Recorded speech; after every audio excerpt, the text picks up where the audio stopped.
Everyone.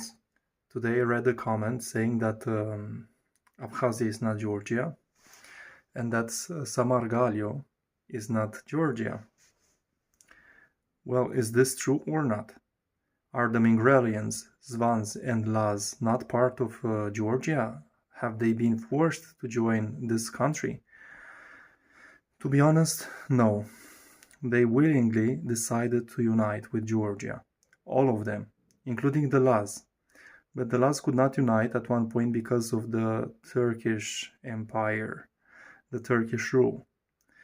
Plus, you do have the Turks who brainwashed them, thinking that they are their own kind, but basically assimilating them. Even some Turks call themselves Laz. That's why we have astronomical numbers of these people. So, about the mingrelians. Look, I responded to this guy. Georgia is Samargalio. It can be even the other way around. Laz language or Mingrelian language are just an older version of Georgian language. So basically they are not distinct languages like, let's just say, Spanish and Russian. No, they are part of the Kartvelian family. So the Abkhazians, what they try to do right now is to divide Georgians amongst themselves, saying that Laz are something else. They even have their own census in Abkhazia, if I'm not mistaken, where they say that Svan are not Georgians, mingrelians are something distinct. Well, that's not true. Sure, you do have some separatists in Georgia, like mingrelians, but that's, I don't know, in numbers, it's practically non-existent, to be honest. Those people are paid by the Russian government or by unknown forces to do this propaganda.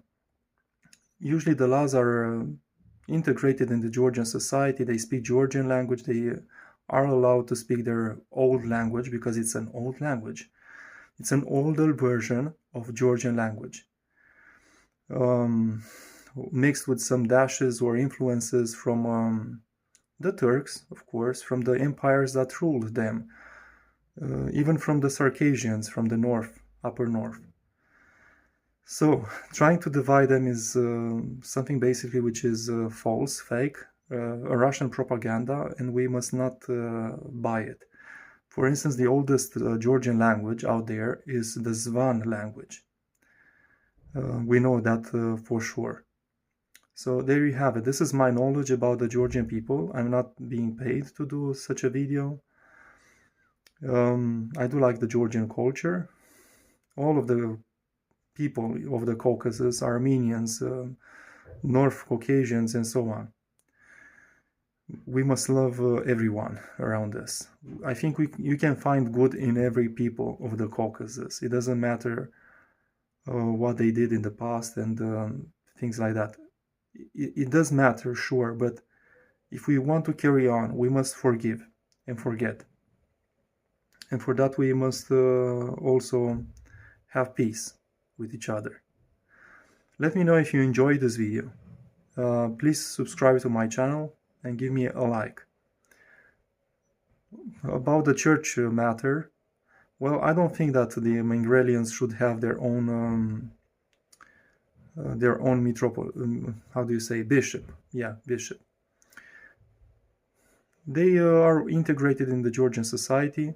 They use Old Georgian in the church. Okay, which is practically, I think, closer to them. If you're Mingrelian, please let me know in the comment section, how do you see the language of the church in Mingrelia, as a Mingrelian? Let me know. I'm very interested. And please write down the prayer of Jesus and some other prayers in Mingrelian language. I'm very interested how they sound like. We have, for instance, Bogorodishnaya. If you know Russian, probably you know what that means. It is called Hail Mary. Hail Mary. So I want you to write that down into Georgian language, into Abkhaz language, why not? Mingrelian, Svan, Laz.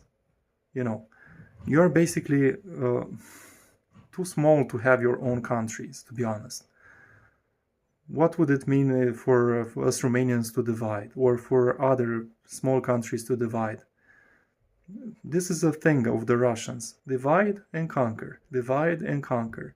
So you should not be alone out there fighting against each other. This is what the Russians want. They step in, they conquer, and that's it. Game over. Not all Russians are like this, sure. The people are not all brainwashed there. They are very faithful to our Lord Jesus Christ, you know. They gave many saints. Write down some mingrelian saints, which you know, in the comment section, please. And if you have some informations in English, that would be great. Fantastic. Also, I know some 300 Laz martyrs who died in Mount Papati and Dudigvati.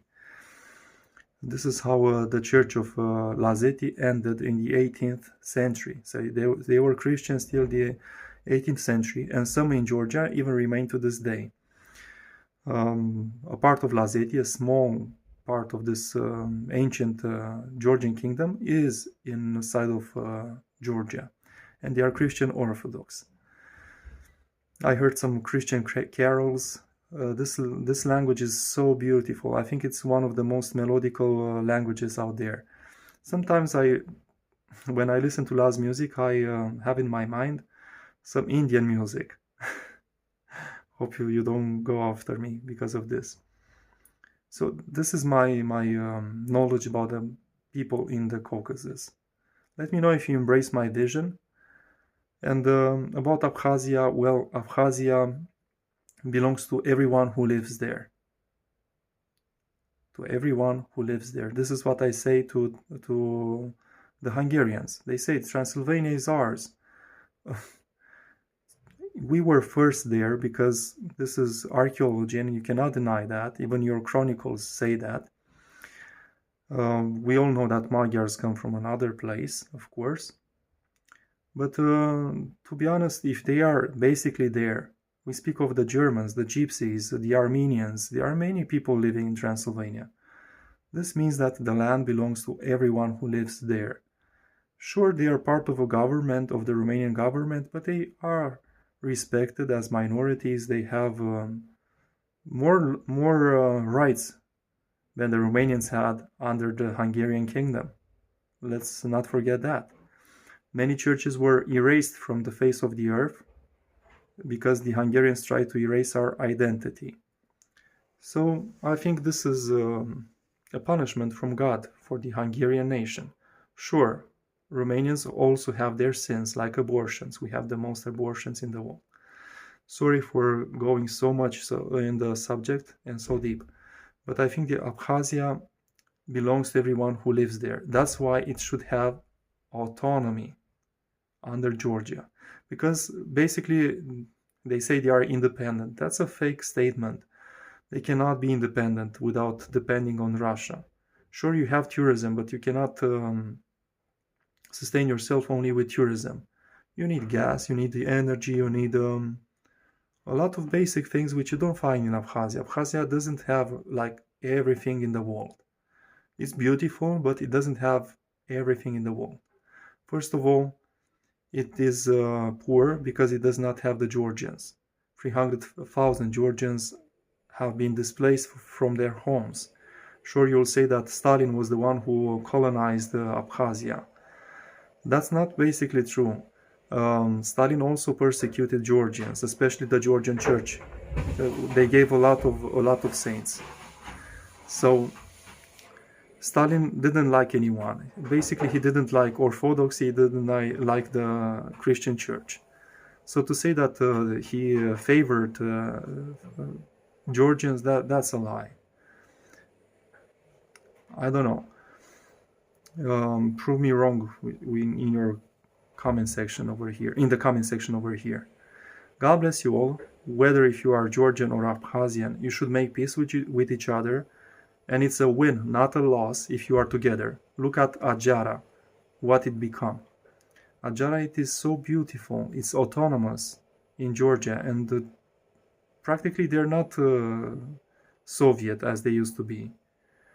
So this is the vision for Abkhazia as well, if they join Georgia. They will have autonomy, they will have rights and so on. I know that right now Georgians will respect even more the Abkhaz nation if you felt put down, you know. God bless you.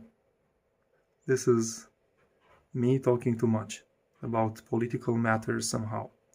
But it affects our daily life and we must talk about them, even if they are part of the political side, let's just say. I don't vision them as a political side because I don't want to become a politician. Anyway, God bless.